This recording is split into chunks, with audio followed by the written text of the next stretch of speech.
প্রসঙ্গে যদি এত অসহায়ত্ব থাকে, এত যদি তারা অকর্মণ্য হয়, তাহলে ৩৫ বছর পর এই নির্বাচনের নাটক সাজানোর মানে কি বন্ধুগণ? আমরা বলতে চাই, আজকে যদি ওই যে প্রার্থীরা ওই কেন্দ্রে ঢুকে আসনবিধি লঙ্ঘন করে ভোটারদেরকে স্লিপ দিয়েছে, আমরা দাবি জানাই ওই প্রার্থীর বিরুদ্ধে অবিলম্বে ব্যবস্থা গ্রহণ করতে হবে। আমরা সহ সাধারণ শিক্ষার্থীরা দেখে নেবে, সাধারণ শিক্ষার্থীরাই এতদিন পর যে চাকরি নির্বাচন তার অধিকার, তার যে ম্যান্ডেট দীর্ঘদিনের সেটা তারা বুঝে নেবে। কোনো অপশক্তি, কোনো বাধা আমাদেরকে থামাতে পারবে না। সাধারণ শিক্ষার্থীদের অধিকার আদায়ের যে প্ল্যাটফর্ম সেটা আমরা নির্মাণ করবই, কোনো কারচুপিকে আমরা এখানে স্থান দিব না বন্ধুগণ। সবাইকে ধন্যবাদ। আচ্ছা ভাই, একটা প্রশ্ন আছে, প্রশ্নটা হচ্ছে আমরা এই যে সংকটগুলোর কথা বললাম এগুলোর সমাধান চাই, এবং যদি সমাধান নিশ্চিত না হয় আমরা সাধারণ শিক্ষার্থীদের নিয়ে এই নির্বাচন সকল রকমের কারচুপিকে থামিয়ে দিয়ে কীভাবে নতুন করে নির্বাচন অনুষ্ঠান করতে হয় সেই ব্যবস্থা আমরা করব। সবার আগে প্যানেলগতভাবে আমরা অভিযোগ জানিয়েছি এখানে অমোচনীয় কালী থেকে এখানে প্রত্যেকটা আপনি যেই কারচুপির কথাগুলো বললেন এগুলো সম্পর্কে আমরা প্রশাসনকে জানিয়েছি, নির্বাচন কমিশনকে জানিয়েছি। তারা বলছে যে যেহেতু আমরা নতুন করে নির্বাচন করছি দীর্ঘদিন পর, তাহলে এসব ভুলগুলো আমাদের হতে পারে, প্লিজ আমাদেরকে ক্ষমা করে দাও। কিন্তু এই ছাড়া আর কোনো সমাধান তারা দেয় নাই। আমরা বলেছি যে নির্বাচনের যে সার্বিক পরিবেশ, এখানে প্রথমত হচ্ছে এখানে শিবির সমর্থিত প্যানেল তাদেরকেও আমরা একই রকম যে কারচুপিগুলা বা যেরকম যে ভোটার স্লিপ প্রদান করে 100 মিটারের ভেতরে অথবা কেন্দ্রে ঢুকে সেইগুলা নিয়ে আমরা অভিযোগ যেমন জানিয়েছি, আমরা আরও তাদেরকে আহ্বান জানিয়েছি যারা এই কাজগুলো করছে, যে সংগঠনগুলো করছে তাদের বিরুদ্ধে যাতে ব্যবস্থা নেওয়া হয়, এবং সেটা যদি আমাদের সংগঠনেরও কেউ করে, আমাদের প্যানেলেও করে, আপনারা তার বিরুদ্ধে ব্যবস্থা নেন। আমরা এই যে সংকটগুলোর কথা বললাম এগুলোর সমাধান চাই, এবং যদি সমাধান নিশ্চিত না হয় আমরা সাধারণ শিক্ষার্থীদের নিয়ে এই নির্বাচন সকল রকমের কারচুপিকে থামিয়ে দিয়ে কীভাবে নতুন করে নির্বাচন অনুষ্ঠান করতে হয় সেই ব্যবস্থা আমরা করব। এখন আসার জন্য আপনাদেরকে ধন্যবাদ জানাই। বন্ধুগণ, আমরা আমাদের যে 27,000 শিক্ষার্থীর যে বিশ্ববিদ্যালয়, আমরা প্রত্যেকে প্রত্যাশা করেছিলাম আমাদের 35 বছর পর যে চাকসু নির্বাচন সেটা সুষ্ঠু হবে, নিরপেক্ষ হবে, এবং কোনো রকম সংকটময় পরিস্থিতি এই নির্বাচনকে কেন্দ্র করে তৈরি হবে না। আমরা প্রত্যেকে এই প্রত্যাশা নিয়ে আমাদের সংকটগুলো আছে যে দীর্ঘদিনের, সেই সংকটগুলোর সমাধান চেয়েছিলাম। কিন্তু আমরা খুব উদ্বেগের সাথে দেখলাম, খুব হতাশার সাথে দেখলাম যে সকাল থেকে আমরা বিভিন্ন রকমের ঘটনায় কারচুপির বিভিন্ন রকমের ঘটনাগুলো দেখেছি। যদি আমি একটু সংখ্যা ধরে বলি, প্রথমত হচ্ছে আপনারা দেখেন একবারে সকালে শুরুতে আমি ভোট দিয়েছিলাম, আমি ধ্রুব প্রসাদের ভিভি প্রার্থী। গতকাল আমরা যখন নির্বাচন কমিশনকে জিজ্ঞেস করেছিলাম যে অমোচনীয় কালি ব্যবহার করা হচ্ছে কিনা, তারা আমাদেরকে বলছে অমোচনীয় কালি ব্যবহার করা হচ্ছে। কিন্তু আমি ভোট দেওয়ার আধা ঘন্টার পরে আমার আঙুলে আর কোনো কালি আমি দেখি নাই। তখন আমি যখন নির্বাচন কমিশন অফিসে আনলাম, তারা বলছে অমোচনীয় কালি আমরা আনতে পারি নাই। আমরা ভোট দেওয়ার পরে জানতে পারলাম ওনারা অমোচনীয় কালি আনে নাই। এরপরে আমরা দেখলাম আইটি ফ্যাকাল্টিতে প্রিজাইডিং অফিসারের সিগনেচারবিহীন 20টা ভোট কাজ করা হয়েছে।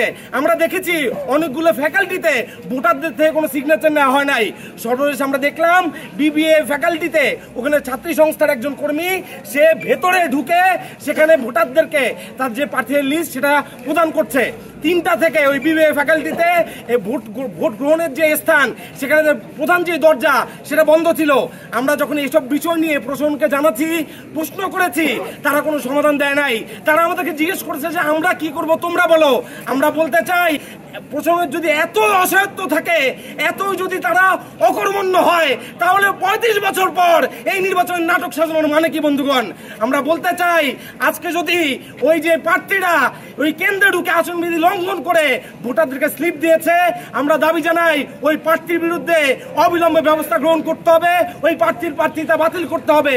আমরা আরও দাবি জানাই, যতক্ষণ পর্যন্ত এই সংকটগুলো সমাধান করা হবে না, ততক্ষণ পর্যন্ত যে সকল কেন্দ্রে এই সকল ঘটনাগুলো ঘটেছে সে সকল কেন্দ্রের ভোট গণনা স্থগিত রাখতে হবে, এবং যতক্ষণ সমাধান করা হবে না ততক্ষণ ভোট গণনা হবে না বন্ধুগণ। আমরা বলতে চাই যে আমরা বারবার দেখেছি এই নির্বাচনকে কেন্দ্র করে, এই নির্বাচনে একেবারে প্রথম প্যানেল হিসেবে প্রজেকশন সবার যে অ্যাপ্লিকেশন সেটা আমরা দিয়েছিলাম। আমরা নির্বাচন কমিশন অফিসকে জিজ্ঞেস করেছিলাম, স্যার আমরা কি মাইক ব্যবহার করতে পারবো কিনা? তারা আমাদেরকে বলেছে কোনো প্রকারের মাইক ব্যবহার করা যাবে না। আমরাও ভালো মতো কোনো প্রকারের মাইক ব্যবহার করি নাই। কিন্তু আনুষ্ঠানিক প্রচারণা শেষ দিন আমরা দেখলাম শিবির সমর্থিত যে প্যানেল তারা স্টেশন চত্বরে কি মহা সমারোহে আচরণবিধি লঙ্ঘন করেছেন। আমরা দেখলাম যে শিবির সমর্থিত প্যানেল যখন আচরণবিধি লঙ্ঘন করছেন তার ব্যাপারে প্রশাসনের কোনো নির্দেশনা নাই, তার ব্যাপারে প্রশাসনের কোনো ভূমিকা নাই, তার ব্যাপারে প্রশাসনের কোনো জোরালো আওয়াজ নাই। কিন্তু আমরাই যখন কোনো কিছু করতে চাই, কোনো ব্যত্যয় যখন আমাদের ঘটে, সাথে সাথে আমাদের বিরুদ্ধে কথা তোলা হয়, বারে বারে আমাদের বিরুদ্ধে থামিয়ে দেওয়া হয়। আমরা যখন সভা করেছি 3টা হলে, প্রত্যেকটা হলে আমাদেরকে জিজ্ঞাসাবাদ করা হয়েছে। আমরা অনুমতিপত্র দেওয়ার পরেও তারা আমাদেরকে প্রত্যেকটা হলে আমাদের কমগুলো আধা ঘন্টা করে লেট হয়েছে আমাদের প্রশাসন সভা করতে গিয়ে। কিন্তু শিবির সমর্থিত প্যানেল তাদের কোনো লেট হয় নাই। আমরা বলতে চাই তাহলে আপনারা শুরু থেকেই বল দিতেন এই নির্বাচনটা আপনারা একটা প্যানেল নিয়ে করবেন, অন্য প্যানেল যারা আছে, অন্য সংগঠন যারা আছে তারা নির্বাচন যাতে অংশগ্রহণ না করে। সংগ্রামী বন্ধুগণ, যারা সাংবাদিক ভাইরা আছেন, যারা শুনছেন, তাদের কাছে আমরা স্পষ্ট বার্তা দিতে চাই, আমাদের যে আকাঙ্ক্ষা ছিল সেই আকাঙ্ক্ষা প্রশাসন সেটা আর বাস্তবায়ন করতে পারে নাই। আমরা যখন অভিযোগ জানাতে গেছি, প্রশাসন আমাদেরকে বলছেন যে আপনারা যে অভিযোগ করছেন সেটা অলীক কল্পনা। বন্ধুগণ, এই যদি প্রশাসনের কথা হয়, এই যদি প্রশাসনের দায় নেয়ার একটা উদাহরণ হয়, আমরা বলতে চাই এই প্রশাসন নির্বাচন আয়োজনে একটা ব্যর্থ প্রশাসন। এই প্রশাসন একটা নির্দিষ্ট গোষ্ঠীকে সুবিধা দিয়ে যাচ্ছে নির্বাচনের শুরু থেকেই। সংগ্রামী বন্ধুগণ, তাই আমরা আবারও বলতে চাই, আমাদের দাবি হলো যে সকল কেন্দ্রে যে সকল প্রার্থীর বিরুদ্ধে কারচুপির অভিযোগগুলো এসেছে সেই কারচুপির অভিযুক্ত প্রার্থীদের বাতিল করতে হবে এবং যে সকল কেন্দ্রে কারচুপিগুলো হয়েছে, ঘটনাগুলো ঘটেছে, সংখ্যাগুলো জেগেছে, সে সকল কেন্দ্রে ভোট গণনা সেই সংকটগুলো সমাধান করা না পর্যন্ত বন্ধ রাখতে হবে। এই দাবিগুলো যদি মানা না হয়, আমাদের পক্ষ থেকে সাধারণ শিক্ষার্থীদের নিয়ে এই নির্বাচনের পরিবেশ কিভাবে আবার নির্মাণ করতে হয়, কিভাবে নতুন করে নির্বাচন তৈরি করতে হয়, নির্বাচন অনুষ্ঠিত করতে হয়, তা আমরা সহ সাধারণ শিক্ষার্থীরা দেখে নেবে। সাধারণ শিক্ষার্থীরাই এতদিন পর যে চাকরি নির্বাচন তার অধিকার, তার যে ম্যান্ডেট দীর্ঘদিনের সেটা তারা বুঝে নেবে। কোনো অপশক্তি, কোনো বাধা আমাদেরকে থামাতে পারবে না। সাধারণ শিক্ষার্থীদের অধিকার আদায়ের যে প্ল্যাটফর্ম সেটা আমরা নির্মাণ করবই। কোনো কারচুপিকে আমরা এখানে স্থান দিব না। বন্ধুগণ, সবাইকে ধন্যবাদ।